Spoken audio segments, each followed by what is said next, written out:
మెట్లపై నడిచి స్వామివారి ఆశీర్వచనాలు తీసుకొని ఈ రోజున ఒక పిలిపిస్తున్నాను. భారతదేశ సమాజం కశ్మీర్ నుంచి కన్యాకుమారి దాకా పార్టీలకు అతీతంగా, ప్రాంతాలకు అతీతంగా ఒకే గొంతై, ఒకే గళమై వినిపించాలి. Today I'm going to give a Varahi declaration. I'm giving a call to the nation. Whoever attacks Sanatana Dharma from Kashmir to Kanyakumari, let us all raise our voice in unison, irrespective of parties, irrespective of linguistic differences, irrespective of regional, sub-regional differences. Let us all raise our concern.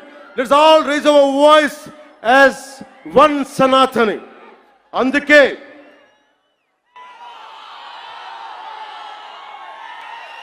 అందరి కోసం ఈ Varahi declaration ప్రకటిస్తున్నాను.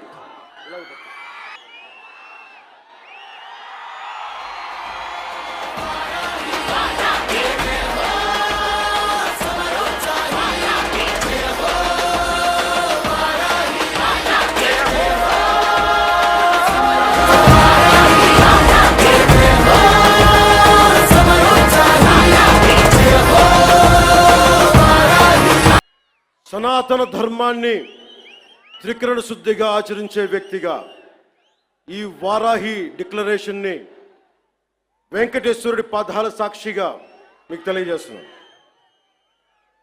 ఏ మతానికి, ఏ ధర్మానికి భంగం వాటిల్లినా ఒకేలా స్పందించే విధంగా లౌకికవాదాన్ని పాటించాలి. సనాతన ధర్మ పరిరక్షణ కోసం అవిశ్వాసాలకు భంగం కలగజేసే చర్యలు అరికట్టడానికి దేశం మొత్తం అమలయ్యేలా ఒక బలమైన చట్టం అవసరం ఉంది. దానిని తక్షణమే తీసుకురావాలి. ఆ చట్టాన్ని అమలు చేసేలా జాతీయ, రాష్ట్ర స్థాయిల్లో సనాతన ధర్మ పరిరక్షణ బోర్డు ఏర్పాటు కావాలి. దానికి ప్రతి ఏటా నిధులు కేటాయింపబడాలి. ఆలయాలలో నిత్యం జరిగే నైవేద్యాలు, ప్రసాదాలలో వినియోగించే వస్తువుల స్వచ్ఛతని ధృవీకరించే విధానాన్ని తీసుకురావాలి. ఆలయాలు కేవలం ఆధ్యాత్మిక కేంద్రాలుగే కాదు, విద్యా కేంద్రాలుగా, కళా కేంద్రాలుగా, ఆర్థిక కేంద్రాలుగా, పర్యావరణ పరిరక్షణ కేంద్రాలుగా మరియు సంక్షేమ కేంద్రాలుగా కూడా పూర్తి స్థాయిలో రూపుదిద్దుకోవాలి. ఆ దిశగా ఒక ప్రణాళిక సిద్ధం చేయాలి. మన సనాతన ధర్మాన్ని మీరు కూడా నా చెప్పిన వెంట మీరు కూడా చేయండి. మన సనాతన ధర్మాన్ని మనం ఆరాధించుకుందాం. ఇస్లాం, క్రిస్టియన్, సిక్, బౌద్ధం మరియు అన్ని మతాలని గౌరవిద్దాం. మన సనాతన ధర్మం మీద దాడి జరిగినా, అపహాస్యం చేసినా, దూషించిన, ప్రాణాలొడ్డైనా సరే మనం సాయి శక్తుల రక్షించుకుందాం. జై భారత్, జై హింద్, జై హింద్, జై హింద్. ఓం నమో నారాయణాయ.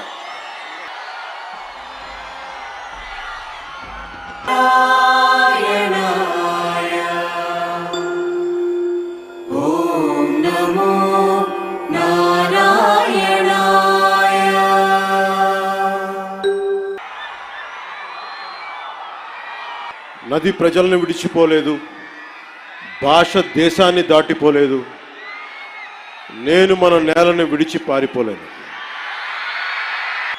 చాలా కీలకమైన సభ ఇది. ఈ రోజున వారాహి సభలో చాలా ప్రత్యేకమైనది. 100 రోజులు దాటింది ఎన్డీఏ ప్రభుత్వం ఏర్పాటై ఆంధ్రప్రదేశ్లో. ఈ 100 రోజులు ఎప్పుడు రోడ్ల మీదకి రాలా. బయటికి ఎంతసేపు అభివృద్ధి, సంక్షేమం, ప్రజలకు ఎలా మేలు చేయాలి, ఏమేం ప్రామిస్ చేశాం, వాటిని ఎలా నిలబెట్టుకోవాలి, ఆర్థిక వ్యవస్థ దెబ్బతింది, దాన్ని ఎలా నిలబెట్టాలి. గౌరవ ముఖ్యమంత్రి శ్రీ చంద్రబాబు నాయుడు గారు కానీ, క్యాబినెట్ కానీ, ఎన్డీఏ ఎమ్మెల్యేలు కానీ, జనసేన కానీ అందరం ఒకటే ఆలోచిస్తూ ఉన్నాం, రాష్ట్ర అభివృద్ధి ఎలా ముందుకు తీసుకెళ్ళాలి అని. గెలవగానే నేను చెప్పింది కూడా ఒకటే, ఏ పార్టీ కూడా మనం పగా ప్రతీకార రాజకీయాలు ఉండవు, ద్వేషించం, చాలా మర్యాదగా వినమ్రతతోటి ఉన్నాం. దశాబ్దం పైన నన్ను వ్యక్తిగతంగా తిట్టారు, కించపరిచారు, అవమానం చేశారు. చాలా అవమానాలు పొందాం, పరాభావాలు చెందాం. ఏ రోజు పల్లెత్తు మాటల్లా స్థాయి పెరిగిపోయి ఏ 7 కొండల వాడైతే, ఏ కలియుగ దైవం ఆయనకి కూడా అపచారం జరిగితే మెత్తగా ఎందుకు ఊరుకుంటాం, మాట్లాడకుండా ఎందుకుంటాం. ప్రతి ఎలక్షన్ ప్రతిదీ రాజకీయ కోణంలోనే చూస్తామా? అన్ని రాజకీయాలేనా? అన్ని ఓట్ల కోసమేనా? నా జీవితంలో ఇలాంటి రోజు రాకూడదని ప్రార్థన చేశాను. మనస్ఫూర్తిగా చెప్తున్నాను, నా తల్లి పాదాల సాక్షిగా, వెంకటేశ్వరుడి పాదాల సాక్షిగా ఏ రోజు కూడా ఇలా మాట్లాడాల్సిన రోజు అవసరం రాదు అనుకున్నా. కానీ వైసీపీ నాయకులు తెప్పించారు ఈ రోజున. ధర్మో రక్షతి రక్షితః. ధర్మాన్ని నువ్వు రక్షిస్తే ధర్మం నిన్ను రక్షిస్తుంది. ధర్మాన్ని ఒక క్రమంలో బిగిస్తే, ఒక చట్టంలో బిగిస్తే అది చట్టం అవుద్దని. ఈ రోజున నాకు అన్యాయం జరిగింది, నేను బయటికి రాలా. అన్ని ధర్మాలకి గౌరవం ఇచ్చే సనాతన ధర్మానికి ప్రతిరోజు కొన్ని దశాబ్దాలుగా అవమానం చేస్తూనే ఉన్నారు, భరిస్తూనే ఉన్నాం. కల్తీ ప్రసాదాలు పెట్టారు. ఇదే తిరుపతిలో గతంలో జరిగిన వారాహి సభలో మీకు తెలియజేశాను, అపచారం జరుగుతోంది, సరిదిద్దుకోండి అని చెప్పాను. విన్లా 11 సీట్లకి భగవంతుడు కుదించిన బుద్ధిరాల. కొంత నేను ఈ స్పీచ్ కొంత ఇంగ్లీష్లో కూడా మాట్లాడాల్సి వస్తుంది. కశ్మీర్ నుంచి కన్యాకుమారి వరకు అర్థం అవ్వాలంటే కొంత ఇంగ్లీష్లో తప్పదు, అక్కడక్కడ కొంచెం సహకరించండి. దిస్ ఈజ్ రిగార్డింగ్, మీరు ఇక్కడున్న యువతకి, ఇది ఎలక్షన్ సమయం కాదు, వినండి, ఇది ఎలక్షన్ సమయం కాదు, సినిమా సమయం అంతకంటే కాదు, ఇది భగవంతుడి సమయం. ఇది ముస్లిమ్స్ని, ఇస్లాం సమాజాన్ని చూసి నేర్చుకోండి, ఇస్లాం సమాజాన్ని చూసి నేర్చుకోండి. మీరంతా వాళ్ళ అల్లా అంటే ఆగిపోతారు, మనం గోవింద అన్నం ఆగం. మన దేశ దౌర్భాగ్యం మనం హైందవ ధర్మానికి మన గౌరవం ఇవ్వం. సినిమా హీరోలకి నేను కూడా సినిమా హీరోనే. ఎప్పుడు గౌరవం ఇవ్వాలి, ఎప్పుడు చప్పట్లు కొట్టాలి, అది నేర్చుకోవాలి. మీరందరూ యువత, వచ్చే తరానికి మీరు నాయకత్వం వహించేవాళ్ళు.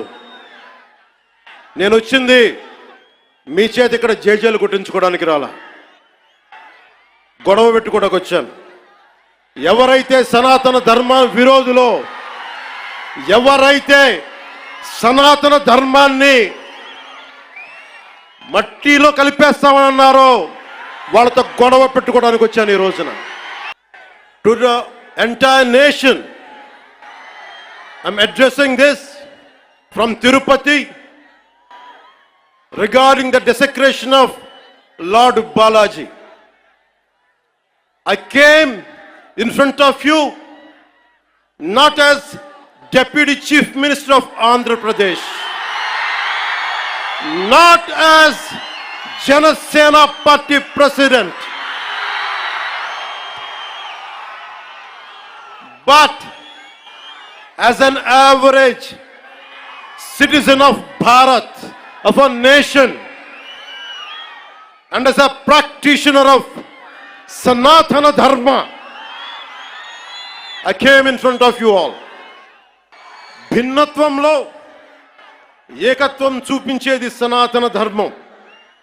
ఇతర మత ధర్మాలని గౌరవించేది సనాతన ధర్మం.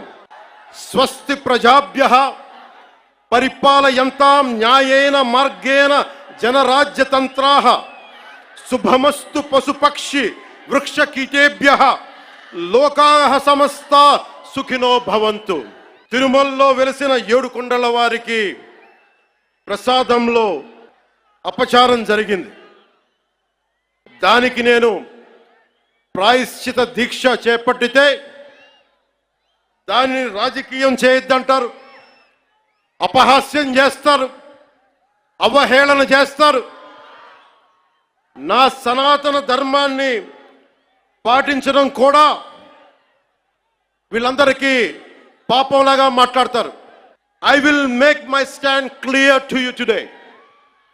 I am an unapologetic Sanatani Hindu. I am an unapologetic Sanatani Hindu. I will also safeguard. I'm conveying this to the so-called secularists who ridicule my Sanatana Dharma. Let me tell you today, and I will safeguard my Sanatana Dharma with my life. If it gets attacked, trivialized, and abused, if I have to lose everything, including my life and my political position as Deputy CM and this political power, I am ready to let it go. This is an oath I have taken in my life when I was at the age of 21 in the same Tirupati, when I was looking at the foothills of Lord Balaji, looking at the caption, looking at the sloka, Dharmo Rakshiti Rakshitaha, Dharmani Rakshiste Dharmani Rakshistundani. గత కొంతకాలంగా కల్తీ నెయ్యతోటి, జంతువు కొవ్వుతోటి కలిపిన ప్రసాదాలు 7 కొండల వాడికి నైవేద్యంగా పెడతారు. అదే ప్రసాదాలు ఆంధ్రప్రదేశ్ నుంచి 1,00,000 లడ్డులు చేసి ఆ కల్తీ నెయ్యితోటి అయోధ్య రాముడికి పంపిస్తారు. And you want the votes of all the Sanatani Hindus to get into the power, to be a political leader, to be in the opposition. And you want all the votes of Sanatani Hindus. But you don't respect Lord Rama. You might hate Modi ji. You might hate us. But don't you guys dare to talk about Lord Sri Rama. అయిన వాళ్ళకి ఆకులు, కాని వాళ్ళకి కంచాలు. ఇప్పుడు అది కూడా పోయింది, ఆకులు కూడా పోయింది. చేతుల్లో పెట్టి నాక్కోమంటున్నారు సనాతన ధర్మం ప్రాక్టీస్ చేసేవాళ్ళు. సనాతన ధర్మం మీద, హిందూ దేవతల పైన దాడి చేసే సెక్యులరిస్టులకి అగ్రరాజ్యాల్లో ఉండే in God we trust, God save the king, so help me God అని రాసే పశ్చిమ అగ్రరాజ్యాలు కనిపించం. இங்க நிறைய தமிழ் பேர் இருக்காங்களா? தமிழ்ல சொல்றேன். தமிழ்நாடு ஒரு நாயக்கர் சொல்றாங்க, சனாதன தர்மம் கம்ப்ளீட்டா ஒரு வைரஸ் மாதிரி, அது எங்க நாச பண்ணணும் சொல்றாங்க. తప్పు జరుగుతుంటే ఎంతకాలం ఊరుకుంటాం? దాడులు జరుగుతాయి, నిత్యకృత్యం అయిపోతే నోరు మెదపకూడదా? శాంతి వచనాలు పలకండి అంటారు. ఎలా శాంతి వచనాలు పలుకుతాం? ఇదే మీరు ఒక అల్లా గురించి, ఒక మహమ్మద్ ప్రవక్త గురించి మాట్లాడితే దేశాన్ని తగలబెట్టేస్తారు కదా, ప్రపంచం గగ్గోలు పెట్టేస్తారే. మరి హిందూ ధర్మం మీద దాడి జరిగితే హిందువులుగా మేము నోరు మెదపకూడదా? మేము మతోన్మాదం అయిపోతామా? If there is an attack on Sanatana Dharma, do we have to keep quiet? Is it a sin to raise our concern? Is it a sin to concern to raise our pain? That makes us fanatical Hindus. This is what you secularists say.